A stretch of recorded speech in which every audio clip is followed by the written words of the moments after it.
Понедельник, 29 июня. 269 новых случаев заражения коронавирусной инфекцией. В центре внимания Бишкек с самым большим количеством подверженных коварному вирусу. В это время ни Минздрав, ни правительство не теряют времени. Они все работают, если верить их словам, во благо народа и ради их же безопасности. И, кажется, после выходных Минздраву пришло вдохновение, что они оперативно разработали аж 2 новых алгоритма, согласно которому помощь дойдет до всех без исключения. Только недавно большинство сограждан, поверив в недостоверную информацию о том, что вируса нет, непринужденно прогуливались в местах массового скопления людей. Именно это и породило то, с чем мы сейчас все боремся. Но и сейчас не поздно прислушаться к словам специалистов и без особой надобности не выходить из дома.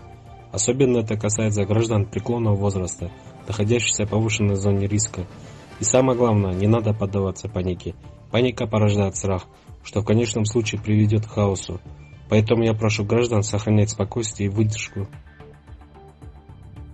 Но рост случаев заражения не стал преградой для принятия закона о манипулировании информацией, за который, согласно многочисленным фотографиям, оперативно голоса отдали фактически только 30 человек вместо 79. Это стало причиной народных волнений. Разумеется, никто не хочет ограничений в свободе слова. И сейчас каждый, кому не безразлично право на свободу в ожидании действий президента, до которого документ, где напечатан этот резонансный закон, еще не дошел. Я вышла против беспредела в нашей стране, который сейчас на данный момент происходит.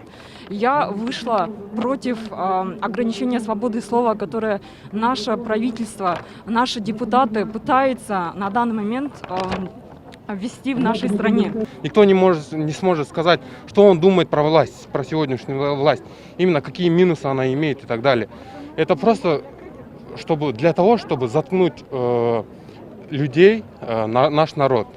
Мы очень возмущены. У киргизов есть своя демократия. Все есть, можно голову убрать, но язык ни у кого не убирает. Этим законом Гульшат Асылбаева, она с 30 депутатами, весь Кыргызстан нарушил права. Мы этого не допустим. Депутат сам по себе является слугой закона. Он должен быть наравне с законом. Сейчас, в данное время, он выше закона. И будем бороться за наше будущее, напишем народную конституцию.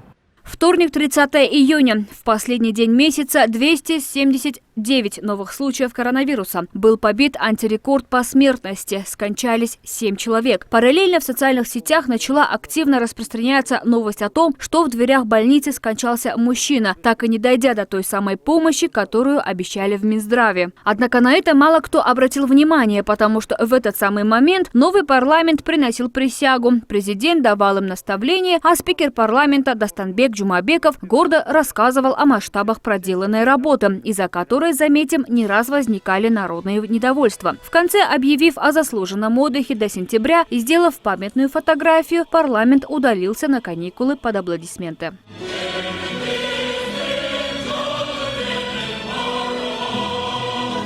Среда. В первый же день июля количество зараженных выросло почти в 2 раза. 439 новых случаев коронавируса, летальных исходов 5. Горячая линия 118, предоставляющая консультацию кыргызстанцам, начала трещать по швам. Да и благодаря неравнодушным гражданам пришлось заняться расширением колл-центра. Все это время Национальный банк тоже не сидел без дела. Активно проводил интервенцию и так далее. Однако конечным результатом стало повторное подорожание американской валюты. А система здравоохранения продолжает испытывать большую нагрузку, открыто признавая о наличии острых проблем, на решение которых международные доноры предоставили миллионы долларов, а граждане, проживающие в реальности, видных изменений не почувствовали. У нас 3 основные проблемы. Это первое, значит, обеспечение койками. Второе, значит, работа скорой медицинской помощи. Третье, это работа вот этого линии 118, консультации и 103. По оборудованиям. Действительно, сегодняшний день у нас есть проблемы по медицинскому оборудованию, особенно в кислородных концентраторах. Я скажу, мы ИВЛ по республике имеем 493, из них 20 поступило по гуманитарной помощи. Значит, кислородные концентраторы мы имеем 610 по республике, из них 109 недавно, значит, поступило по помощи. Нуждаемость в кислородных аппаратах составляет, значит, ИВЛ 220 дополнительные и концентратора 2300. Четверг, 2 июня, 526 новых случаев коронавируса, летальных исходов 4. Наряду с этим 17 скончавшихся от пневмонии. Правительство признает, что нужно еще больше коек. Мэр города Бишкек, только что вылечившийся от коронавируса, с пылу жару вводит ограничения, а за ним вдогонку и полномочный представитель Чуйской области вводит свои запреты. Как-никак, больше половины зафиксированных случаев именно в этой области, а в Министерстве финансов рассказывают, куда были потрачены грантовые средства, говоря, что работа у них полностью прозрачна. Все бы хорошо, однако, если бы все было так прозрачно, как говорит ведомство, Финпол вряд ли бы начал разбирательство по тендеру на закуп средств индивидуальной защиты, да еще и с поручения президента. А тут еще пошли факты спекуляции на фармацевтическом рынке, из-за чего горожанам приходится в поисках за более-менее добросовестным аптечным пунктом ходить в поисках, при этом активно распространяя вируса. Ранее подобные мероприятия проводились в профилактических целях. На сегодняшний день службой установлены факты необоснованного завышения цен на вышеуказанные группы товаров, по которым будут приняты соответствующие жесткие меры. Цены на лекарственные препараты завышались в несколько раз. Уважаемые предприниматели, владельцы аптечных пунктов, финансовая полиция предупреждает, что не стоит пользоваться сложившейся ситуацией и спекулировать ценами на жизневажные лекарственные препараты.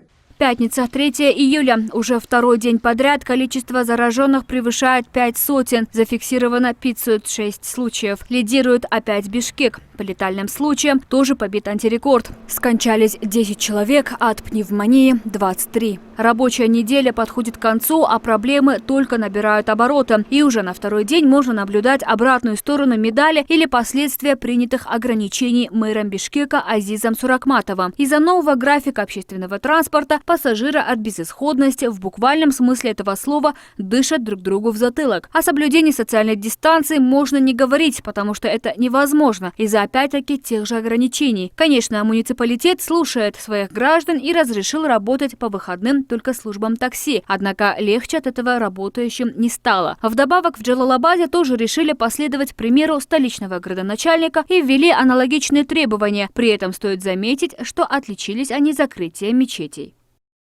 Карта распространения COVID-19 в Кыргызской республике.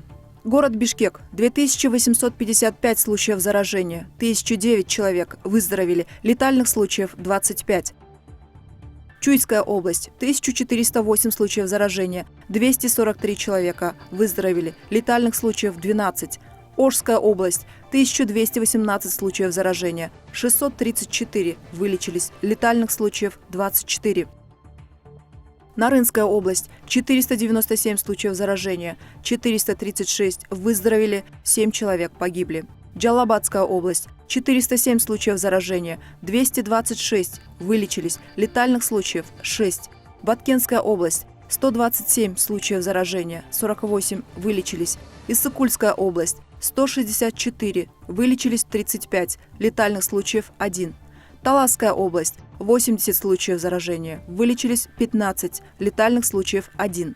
Всего в Кыргызской республике 6767 пациентов с диагнозом COVID-19. Выздоровели 2655 человек. Летальных случаев 76. За эту неделю факты смерти от коронавируса и пневмонии заполонили информационное пространство. Публиковать позитивные новости, как того советовал премьер-министр Кубатбек Буронов, не получается, потому как буквально все социальные сети заполнены фото и видео страдающих людей. Мерим Кубанычбек, Зебек Туркалыков, новости Ушпери.